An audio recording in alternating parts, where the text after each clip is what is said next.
Elle est un espace incroyable, à l'hospice du Petit Saint-Bernard, le Saint des Saints, un espace de recueillement. Sophie, ici, on est dans un endroit incroyable ici. Oui, c'est un petit espace où peuvent venir en fait se recueillir les pèlerins. Un petit espace calme où on retrouve notre statuette de Saint-Bernard de Menthon. C'est Saint-Bernard de Menthon. Alors, on va quand même le montrer. Il a quoi à ses pieds, Saint-Bernard de Menthon, là? Il a le diable en fait. Le diable représente la mort puisque l'idée de Saint-Bernard était de créer des hospices pour accueillir les voyageurs qui à l'époque étaient très nombreux, qui passaient l'école et qui faisaient du commerce. Il y avait des brigands, il y avait la neige, le froid, le dénivelé qui faisait que les gens étaient très fatigués. Et il a eu l'idée de créer le Grand Saint-Bernard et le Petit Saint-Bernard pour accueillir ces voyageurs. Donc au tout départ, on leur offrait un bol de soupe avec un morceau de pain. Et cette statuette est la seule pièce qui nous reste de tout notre bâtiment, puisque tout le reste a brûlé. C'est une statuette qui a été retrouvée en fait dans les cuisines de l'hospice par un soldat en 1945. Oui. Elle est très importante pour nous. Elle date de quand, on sait? Non, je ne sais pas, faudrait demander. Elle est magnifique, Saint-Bernard qui terrasse le diable justement ici.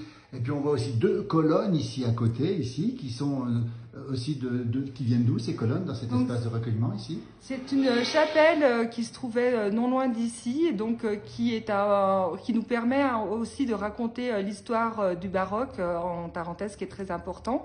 Et voilà, on rappelle que voilà les artistes italiens sont venus décorer nos églises pour donner de nouveau envie en fait aux catholiques de revenir prier dans leurs églises. Et puis une croix incroyable ici. Alors cette croix est magnifique avec ses clous, hein, on peut le dire. Hein.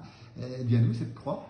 Pareil, elle n'a pas été trouvée sur le lieu de l'hospice, mais dans un village pas très loin.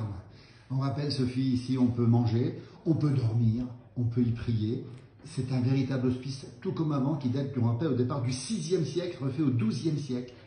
Finalement, c'est une continuité, Sophie. Exactement. Depuis le 6e siècle, on accueille tous les voyageurs, croyants, non-croyants, et on les accueille, voilà, tous avec beaucoup de plaisir, et on leur explique l'histoire de ce bâtiment mythique. Sophie, gérante justement de l'hospice du Petit Saint-Bernard, 1er septembre 2024, il y aura la fête.